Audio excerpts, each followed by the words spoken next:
col de Turigny, 1944. La guerre de position dans les Alpes-Maritimes ne cesse d'évoluer, mais les combats sont loin d'être terminés. Les nerfs des soldats sont à rude épreuve.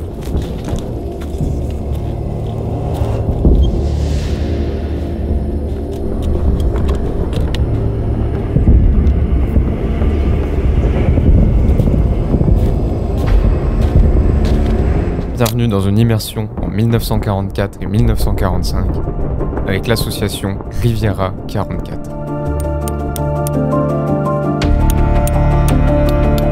Nous sommes dans un ouvrage fortifié français qui fait partie de la ligne Serrée de Rivière. Donc c'est une ligne de fortification qu'on a eu beaucoup sur le comté de Nice, avec différentes fortifications qui ont été essentiellement construites à la fin du 19e siècle. Et cette poudrière a été construite plus tardivement, en 1902. Donc elle a été ensuite rénovée dans les années 1920-1930. Et donc ce dépôt de munitions a été utilisé jusqu'en 1940 pour la ligne Maginot, qui était donc également dans le secteur. Et donc nous, notre intérêt pour cet ouvrage, c'est qu'il a servi d'abri pour les troupes d'abord allemandes de la fin août 1944 jusqu'à la fin octobre 1944. Donc lorsque c'était le front des Alpes-Maritimes. Ce front existe avec un autre débarquement qui a été lui aussi oublié, le 15 août, le débarquement de Provence, où la majeure partie des troupes ont libéré Toulon-Marseille. Les Américains, eux, ont libéré la vallée du Rhône, donc pour rejoindre la deuxième armée qui venait de Paris. Donc les Alliés ont progressé le long de la Riviera française, ils ont libéré donc les différentes villes, et ensuite ils sont montés dans la RPI niçois, et donc ici il y avait un petit saillant qui comprenait Castillon, Sospel et le col de Turigny, qui était donc occupé par les troupes allemandes, donc jusqu'à la fin octobre 1944. Donc la poudrière va servir d'abri à ces troupes allemandes, et donc le 28 octobre 1944, les Allemands vont faire un repli tactique, ils vont abandonner Castillon, abandonner Sospel et abandonner le col de Turigny, pour se replier sur le col de Bruys, la vallée de la Roya et le massif de l'Authion. Les Américains vont arriver à la fin octobre, ils vont rapidement investir les lieux. Ils vont se servir ici de poste de commandement pour leur compagnie qui occupe le col.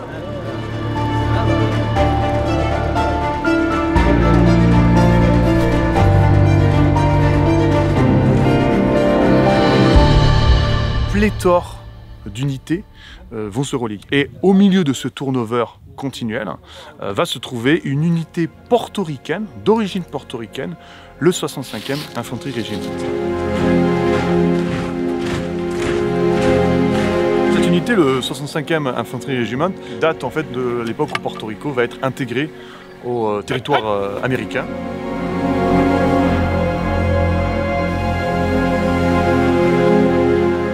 Et donc son histoire pour la Seconde Guerre mondiale, en tout cas, commence à partir de fin 42, fin 43. Le 65e Infanterie Régiment va du coup voyager, va traverser l'Atlantique, va d'abord continuer son entraînement en Afrique du Nord, passer un petit peu par l'Italie.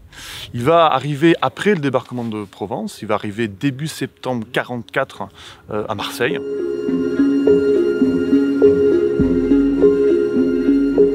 Dans son histoire, c'est la première fois qu'il va monter en ligne, et donc son objectif c'est de relever une autre unité américaine, elle aussi glorieuse, le 442e régiment combattim. Sospel est tenu par la compagnie I, Roquebillière par la compagnie K, et là où nous trouvons la compagnie L, la Love Company, c'est donc l'unité que nous refaisons.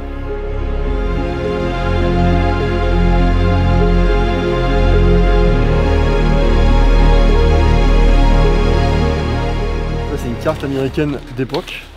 Alors nous on est juste ici dans l'épingle. Donc là ça c'est le col de Turigny. Donc on voit bien, à l'époque ils appelaient ça les baraquements. Donc nous on est dans la deuxième épingle juste ici. Et là juste en face, donc là on a Camp d'Argent, la cime de Thuès qui était l'avant-poste le plus avancé des Américains. Et là le massif de l'Authion. Donc on a les deux fortifications, fort de Millefourches, le fort de la Forca, la Redoute qui est juste ici. Et là il y a le casernement de Plancaval. Donc, tout le massif de l'Authion. Et là, Cabane Vieille, juste ici, camp de Cabane Vieille. Voilà, c'est une bonne carte américaine. Belle carte. Elle est belle.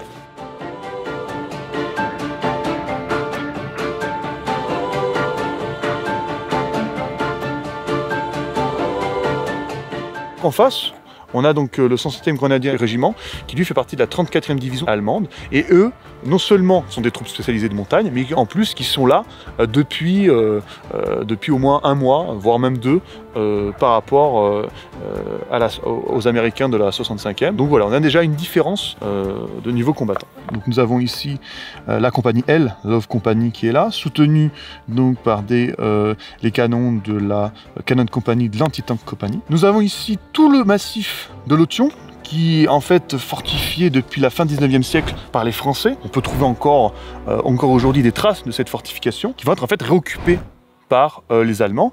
Alors ils vont juste changer en fait le sens, puisque ces fortifications étaient protéger la frontière franco-italienne contre les Italiens. Et là du coup les Allemands vont s'en servir pour se protéger d'une attaque américaine venant de l'autre côté, donc venant vers l'ouest. On a des soldats qui sont fraîchement arrivés au front, qui ne sont pas habitués par ce climat. Le 14 décembre 1944, à la tête du régiment, va venir un nouveau colonel, colonel Ford, et qui lui n'a aucune expérience en termes de commandement au combat.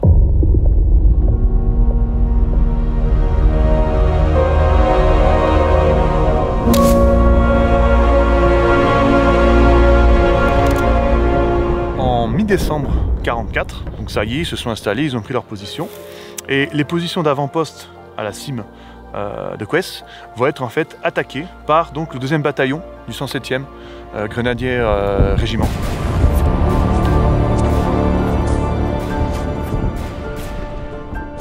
Le commandant de la compagnie L va décider de mettre en place une contre-attaque qui permettra en fait de stopper les Allemands.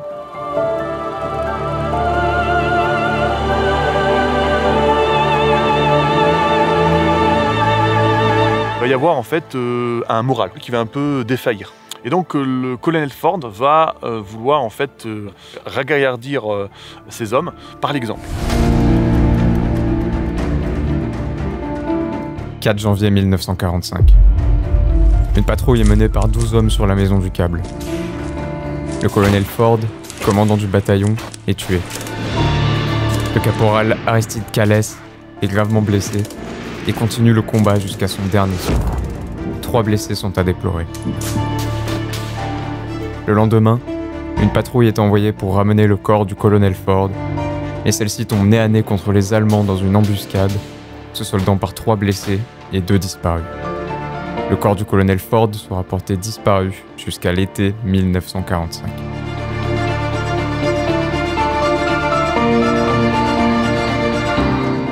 Terminé, c'est une expérience du feu qui va être assez pénible en différents points, mais néanmoins le 65e Infanterie Régiment et son 3e bataillon mènera sa mission à bien, fera son devoir, et même si les patrouilles vont se passer pas aussi bien que l'auraient voulu les Américains, néanmoins individuellement certains soldats vont se remarquer, des décorations vont être décernées, notamment les Bronze Stars et des Silver Stars, ce qui montre que même malgré le contexte qu'on a vu face à des vétérans, face au climat, avec des officiers certains officiers qui sont parfois qui manquent à leur devoir. Néanmoins, les hommes feront tout pour mener à bien leur mission.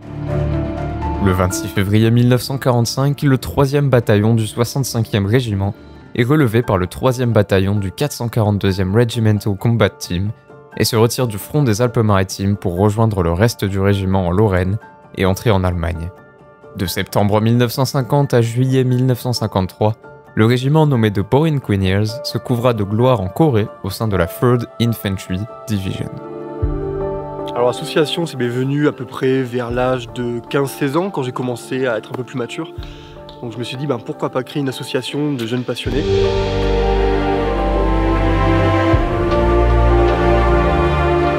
Ici on a la chance d'avoir un gros patrimoine fortifié, un gros patrimoine militaire, d'avoir eu énormément d'unités qui ont été de passage. Et donc énormément de thèmes à faire en reconstitution. Donc on s'est dit pourquoi pas créer un collectif dans un premier temps, qui a été créé en 2015. Donc on a commencé à se rassembler, à communiquer avec d'autres jeunes du secteur pour pouvoir du coup s'assembler et faire différents thèmes. Et donc on a créé l'association en 2020, donc la même année à laquelle on a récupéré la poudrière. Donc maintenant on est une petite dizaine de membres, des jeunes plutôt actifs. Donc on fait de la rénovation, on fait nos sorties de reconstitution et on a à peu près tous les uniformes pour représenter tous les belligérants qui ont combattu dans les Alpes-Maritimes. Donc nous à notre niveau on a fait des travaux donc, de déblayage, on a fait du débroussaillage, on a repeint les portes, on les a poncées, repeint dans la couleur d'origine, on a nettoyé l'intérieur. Et le dernier gros travail qui nous reste à faire, mais nous à notre niveau malheureusement on ne peut pas le faire, c'est donc la façade qui menace de s'effondrer. Donc là il faut des moyens pour pouvoir rénover, refaire une belle façade comme à l'époque et surtout sécuriser les lieux pour accueillir des gens et pour notre propre sécurité. On a trouvé un nom donc, qui correspondait à la Côte d'Azur, c'est-à-dire Riviera qui veut dire Côte d'Azur en anglais. Et comme c'était un peu nos thèmes qu'on faisait le plus, les troupes américaines, et que la date à laquelle ils ont débarqué c'est 1944, on a décidé d'appeler ça Riviera 44. Au moins ça rassemble à peu près tout ce qu'on fait, nos principaux thèmes. Même si c'est vrai qu'on fait aussi de l'antérieur, on fait aussi du juin 40, représenter les soldats français qui ont combattu ici en juin 40. Mais essentiellement on fait des troupes américaines. Et donc une fois que l'ouvrage sera entièrement sécurisé, qu'il n'y aura plus de problème pour les randonneurs ou les gens qui sont de passage, on veut donc en faire un monument du front oublié des Alpes-Maritimes.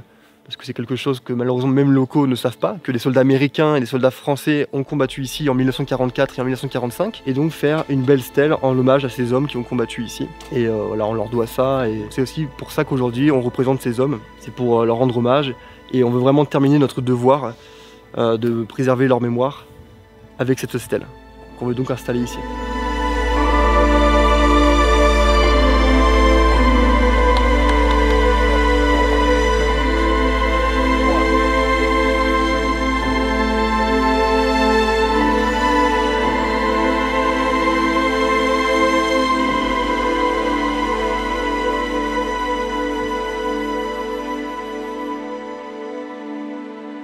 Et est-ce qu'on peut la rejoindre, cette association On peut bien sûr. Il faut être jeune, passionné, être prêt à investir, parce que c'est quand même un investissement. Donc c'est une passion, forcément une passion demande un investissement.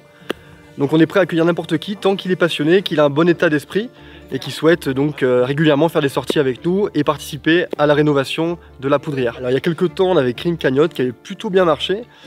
Et comme pour le moment on n'a pas eu d'aide malheureusement du département, on va recréer une cagnotte donc pour poursuivre la rénovation parce que c'est quand même un coût financier assez important et on a besoin de ça pour pouvoir avancer, sinon on ne peut pas avancer et ni remonter ici pour pouvoir continuer les travaux. Donc si vous voulez rejoindre l'association ou voir ce qu'on fait, nos activités, vous pouvez aller liker notre page Facebook Riviera 44 ou la page concernant la rénovation de la poudrière de Turinique en argent, donc au même nom, poudrière de Turinique en argent.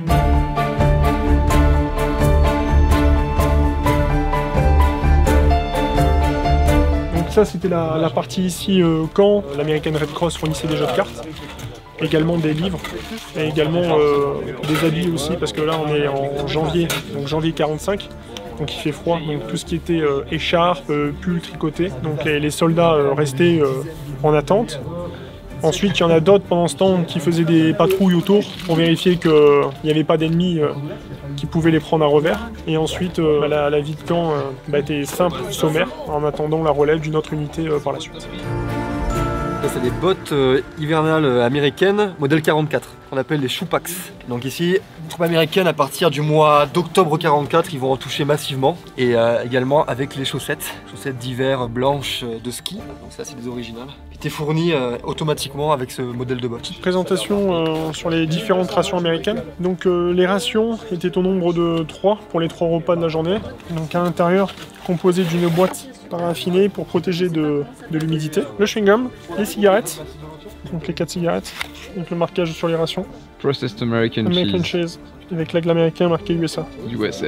US. Ensuite, on trouve l'indispensable papier toilette, le sugar, le sucre, caramel à la vanille. On a le petit poudre, le bouillon, poudre que mélange instantané, un peu comme le café aussi. Étant donné que une ration, ça représente un repas, il fallait 3 rations par jour. Donc ça, c'était vraiment pour les premières lignes qui n'étaient pas forcément avec une logistique derrière pour pouvoir se nourrir dans les trous de combat et en avant-poste. Ça, c'est ce qu'on appelle le réchaud Coleman, qui était en dotation, il y avait 1 par squad. Cela permettait en fait de réchauffer les rations. À l'avènement des popotes, seuls les plats chauds cuisinés en gros étaient servis chauds. Les restes des rations mangées en première ligne étaient tout le temps froides. Mais avec l'invention de 2 choses, les réchauds américains, donc on est dans une armée de riches, hein. Ça c'est vraiment pas toutes les armées qui l'avaient, ils pouvaient donc utiliser collectivement ce réchaud qui marchait en fait par pression et permettait d'avoir une flamme. C'est le réchaud de le but à gaz camping que l'on a. Hein. Il y avait deux modèles. Le plus courant c'était le Coleman, celui-là, et un autre modèle, le Halad.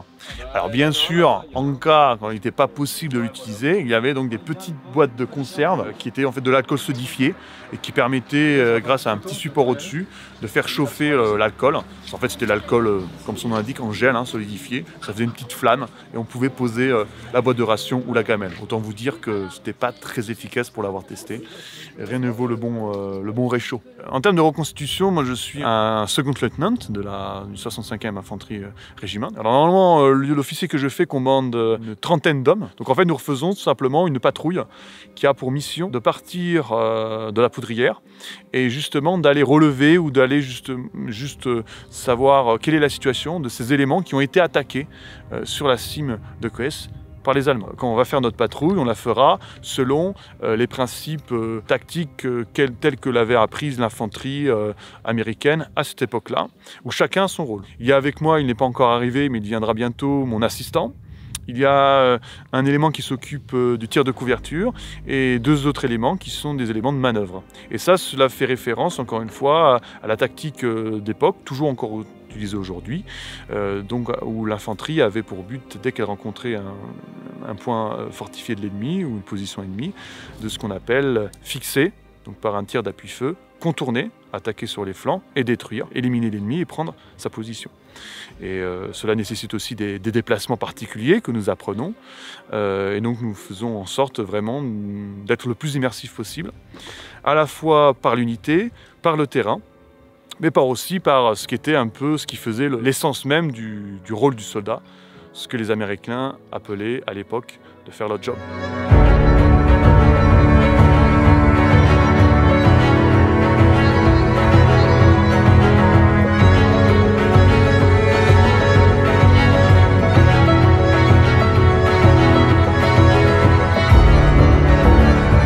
Là, dans le Foxhole, nous allons voir l'armement typique US Army, donc en dotation. Donc on va commencer par la carabine standard de l'US Army en 30-06, le Garand M1, voilà, avec des clips de 8 cartouches, donc c'est du semi-automatique. Il y a le lance-grenade avec la grenade à fusil anti-tank, mais on peut mettre aussi d'autres modèles de grenades à fusil. Donc c'est là avec corps de grenade MK2. Et on a le modèle fumigène M22, donc là, qui va faire sortir de la fumée jaune. Ensuite, on retrouve la carabine USM1, donc là, c'est du 30 M1, niveau munitions, chargeur de 15 cartouches. Donc ça, c'est plus l'armement dans l'US Army pour les officiers ou pour les hommes en arrière-ligne, donc tout ce qui est artilleur, conduite de véhicules, etc. Donc pour nous, là, c'est le sous-lieutenant qui est armé de cette carabine USM1. Concernant l'armement individuel, donc, dans notre groupe, nous trouvons le fusil FM Bar. Donc même calibre que le Garand, ça reste du 30-06, donc chargeur 20 coups. Donc ça, c'est l'arme d'appui feu dans les sections. Niveau baïonnette, donc ici nous avons la baïonnette Garand, donc qui se fixe sur le tenant baïonnette au bout du fusil. Donc là c'est la version courte, il existe une version longue également. Et là nous avons un couteau, c'est pas une baïonnette mais c'est un couteau USM3, donc couteau standard utilisé par toutes les forces US Army. Et en fin de guerre on trouvera un modèle USM4 avec un tenant baïonnette pour mettre sur la carabine USM. Donc après on a le Thompson, donc il y a eu plusieurs modèles, donc ça c'est le M1A1. Avec un chargeur de 30 coups, on trouve également des chargeurs de 20 coups. Donc ça c'est du 45 ACP, du 11-43. Et ensuite pour la défense, on trouve des grenades MK2. Donc là on a les deux modèles, le premier modèle était jaune et ensuite elles étaient vertes. C'est les grenades à fragmentation. Donc là c'est l'armement typique, donc là dans le Foxhole, donc le trou de combat. Donc là on est en face de l'ennemi et en même temps on tient la route. Voilà, donc c'est un lieu chargé d'histoire, qui n'a pas d'installation électrique, bien entendu, qui n'a pas d'usine, on n'a rien, on n'a aucun mobilier. C'était vraiment un abri pour le stockage de munitions. Et nous, en fait, notre grand intérêt, c'est que ça a servi d'abri aux différents belligérants qui ont combattu ici en 1944 et en 1945. Et ça fait que c'est un endroit quand même qui est important pour nous. Donc là on se dirige, donc là c'est le couloir droite de la poudrière, donc c'est un grand couloir. Tout du long nous avons une canalisation pour évacuer l'eau de la source qui se trouve tout au fond. Et dès que les artilleurs avaient besoin de munitions, ils venaient ici se ravitailler. Donc là nous arrivons dans la plus grande pièce de l'ouvrage, il devait y avoir un important stock de pièces à munitions. Juste ici, nous avons donc la petite source. Donc là actuellement, vu qu'on est en hiver, elle coule assez peu, elle coule énormément en été. Et donc là il faut se dire qu'en 1944-1945, les soldats devaient dormir dans cette grande pièce. Et comme il y avait ce très gros problème d'humidité, donc ils ont fait une galerie d'assèchement. Donc elle fait tout le long de la paroi de la grande pièce. Ah oui. Voilà, donc je pense qu'il y a au moins 20 mètres. Donc là ça collecte l'eau qui était juste derrière la paroi.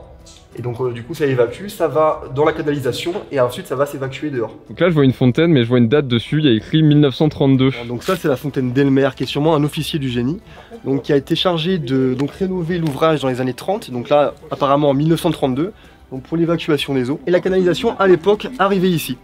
Et donc du coup ça faisait une fontaine, et donc ça a été fait en 1932. Il faut se dire que par contre cet élément là qui est une cuve de récupération de l'eau, maintenant elle ne va plus dans cette fontaine, elle va dans cette cuve qui a été faite après-guerre pour le berger. Donc le berger collecte l'eau ici, il y a un petit tuyau qui passe juste là, c'est souterrain, et qui descend donc jusqu'à un abreuvoir un peu plus bas. Donc cette cuve a été faite après-guerre. Mais à l'époque, l'eau arrivait dans cette fontaine. Il faut se dire que toute cette humidité qu'on a de nos jours, elle était déjà aussi à l'époque. Et donc les soldats vivaient dans ces conditions. Donc on a fait les papiers auprès de la commune de Moulinet qui nous a laissé donc une convention pour récupérer l'ouvrage. Donc ça a été rapidement accepté, sans problème, ils ont vu qu'on était quand même assez intéressés, qu'on avait des connaissances, qu'on était des passionnés. Et donc c'est dès la fin 2020 qu'on va ouvrir les portes, qui étaient fermées depuis environ 30 ans. Les portes étaient soudées, donc c'est là qu'on a commencé à tout nettoyer, les galeries étaient pleines de déchets, c'était une décharge, donc on a dû tout vider. On a dû rapidement refaire les portes qui étaient complètement corrosées par la rouille. Et à l'extérieur, sur le parvis, tout nettoyer, dégarnir la terre qui s'est accumulée au fil des années, débroussailler, couper les arbres pour un peu assainir le devant de la poudrière. On n'est pas des ouvriers, mais à notre niveau de passionné, voilà, on a pu faire ça. Donc là, on arrive dans la dernière alvéole, dans la partie gauche de la poudrière. Ah oui, je vois qu'il y a des anciens lits. Oui, donc c'est comme ça que ça pouvait être en 44-45 lorsque les Américains ont coupé les lieux, donc avec des lits de camp, ce qu'on appelle des lits picots. D'accord. Donc ici, les Américains ont comme eu la chance d'avoir des gros duvets de montagne. Donc pour le froid, ils étaient quand même plutôt bien équipés pour ça. Quand on est en pleine nuit dehors, il fait un froid comme pas possible, à l'intérieur il fait super bon. Donc, ah oui, c'est un vrai petit dortoir. Ouais. C'est ça, exactement. Là, tu vas y rester combien de temps ici dormir? Ah, juste un soir, donc pour le week-end. D'accord. Vraiment comme à l'époque. Et dedans on dort très très bien. Et demain c'est petite sortie patrouille. Et demain c'est la patrouille, ouais, en direction du camp d'Argent, donc comme ça pouvait être à l'époque, faire une patrouille de liaison avec l'avant-poste qui se trouvait donc sur la cime de camp d'Argent, qui était le plus en avant du massif de l'Authion. Et donc là on va faire une patrouille de liaison comme si on allait relever nos collègues, notre section. Et ensuite on va revenir ici voilà, pour terminer la journée, terminer le week-end. Donc là nous avons ces protections contre l'humidité. Il y a beaucoup de gens qui pensent que c'est de la tôle, même nous la première fois qu'on était rentrés on pensait que c'était de la tôle. Et non, c'est de l'amiante. L'amiante, donc c'est le meilleur isolant à l'époque. Donc ça permettait d'isoler du froid mais essentiellement de l'humidité. Donc quand il y avait de l'eau qui se feintait du dessus, de la roche, l'eau se feintait et se dirigeait donc, ici il y avait encore des plaques en amiante, et l'eau donc allait dans les goulottes pour ensuite se jeter dans les canalisations jusqu'à l'extérieur. Donc lors du désherbage du devant de la poudrière, on a remarqué ces câbles, donc ils sont au nombre de 6, donc c'est des câbles téléphoniques américains, voilà, qui devaient donc aller jusqu'à l'intérieur de la poudrière, qui servait donc de poste de commandement aux compagnies américaines qui évoluaient dans le secteur, et donc ils devaient relier les avant-postes qui étaient plus haut sur le secteur du camp d'Argent. Donc là on en compte 6, donc qui vont en direction du camp d'Argent, et donc reliés sûrement aux radios du poste de commandement américain qui était dedans. Donc chaque câble devait aller à un avant-poste différent sur les hauteurs. Donc là nous avons le téléphone de campagne de l'armée américaine, téléphone EE8A, donc qui est le modèle. Et donc c'était ce type de téléphone qu'avaient ici les soldats américains, ou même un peu partout, pour donc avoir un appel téléphonique sur les avant-postes ou sur les postes de commandement. Et donc ces câbles juste là, étaient reliés à ce téléphone de campagne. Ça se branchait juste ici. Donc c'est comme ça qu'ils communiquaient entre eux, entre le poste de commandement et les avant-postes. Et ça a bien fait ses preuves. La preuve que l'armée française a eu les mêmes jusqu'à encore tard, jusque dans les années 60-70. Alors ici nous avons le nom probablement de l'une des personnes, l'un des travailleurs qui a travaillé ici, qui a refait les jointures en ciment de la maçonnerie, probablement dans les années 20, parce qu'un peu plus loin, il y a donc une cartouche en ciment sur le mur où il y a inscrit 1924. Donc probablement on pense l'année à laquelle ils ont refait les jointures en ciment.